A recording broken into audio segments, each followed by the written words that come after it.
why the human genome is a mess, and why that is actually a good thing.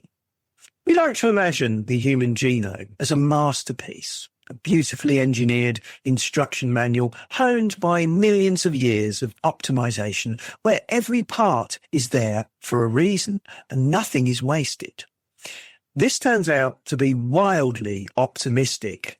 What we actually have is closer to a biological attic.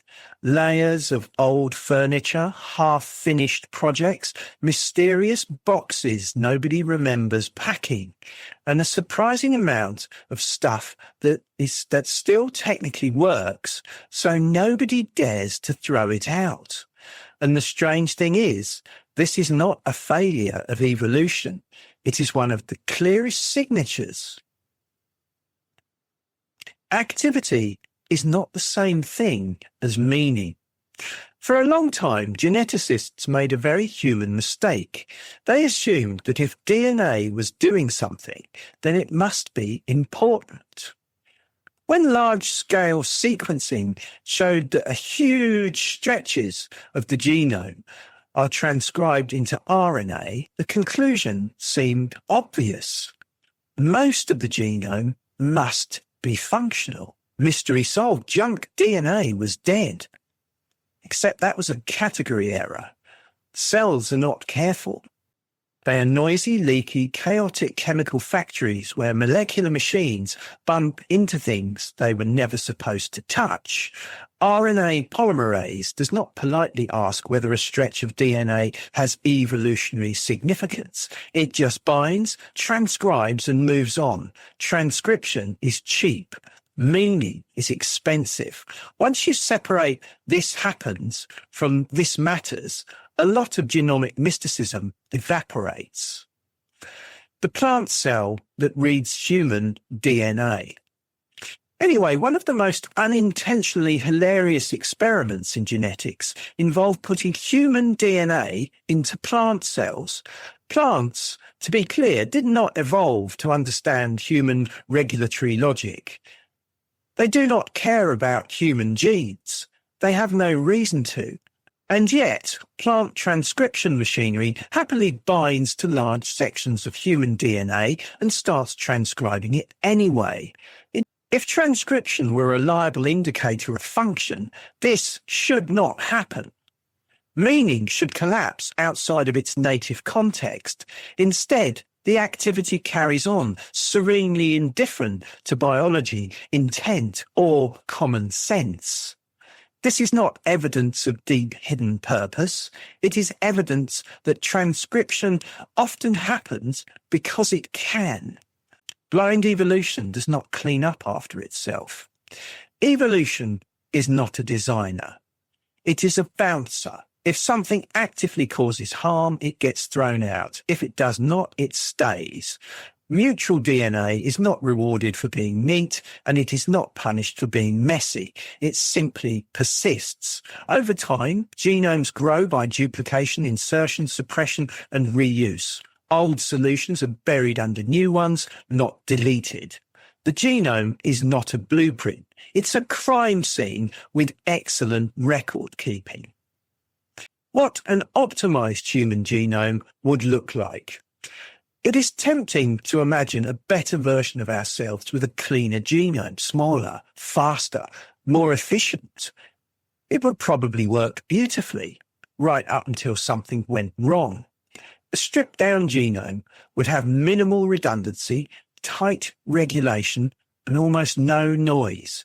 Every gene would be doing exactly what it was meant to do, no more and no less, which means that when a mutation hit or the environment changed or development drifted slightly off course, the system would not bend, it would snap.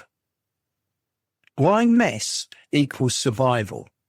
Redundancy isn't waste, it's insurance. Duplicate genes, overlapping pathways, and regulatory slack allow organisms to absorb damage without immediate catastrophe.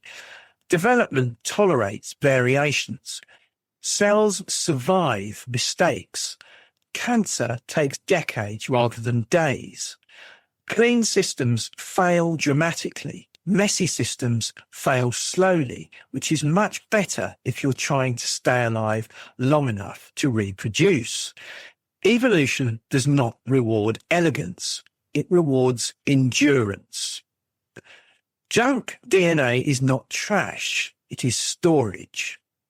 A lot of what we call junk DNA is better thought of as unused scaffolding. Gene duplications create spare copies that can mutate freely. Transposable elements insert sequences that can sometimes get repurposed. Mutual regions allow experimentation without risking core functions. Some of the most important regulatory innovations in vertebrates came from this genomic clutter. Most of it does nothing. A small fraction does something spectacular. That is enough. Remove the mess and evolution loses its workshop. Development runs on controlled chaos. Human development is not a precise execution of instructions. It's a probabilistic process that converges on workable outcomes. Noise in gene expression helps cells make decisions, self-correct, and adapt to real-world conditions. Precision sounds attractive until you realize how narrow the acceptable conditions would have to be. Life does not happen in ideal environments. It happens in whatever conditions happen to exist. Mess smooths the process. Why evolution never fixed this? Suppressing all transcriptional noise would require more machinery, more energy, and more regulation. The benefits would be marginal. The costs would be constant. DNA is cheap. Occasionally meaningless RNA is cheaper. Evolution never cleaned up this mess because there was never a reason to. Why this matters medically? This is not just philosophical. If you treat every transcribed region as meaningful, you chase ghosts. Disease research becomes noisy. Drug targets multiply without justification. Signals get buried under activity. Modern genetics works best when its function is defined by evolutionary constraint and real phenotypic impact, not whether something lights up in a sequencing run. Understanding the mess makes science sharper, not sloppier. The uncomfortable conclusion. The human genome is not poorly designed. It is honestly evolved. It is redundant, noisy, inefficient, and full of historical debris because those are the traits that survive deep time. We do not tolerate the mess in our genome. We rely on it. Clean systems are impressive. Messy systems endure. And endurance is the only optimization evolution ever truly cared about. If you've enjoyed this video, please consider subscribing to the channel, leaving a comment and dropping a like on the video. Thanks for your time.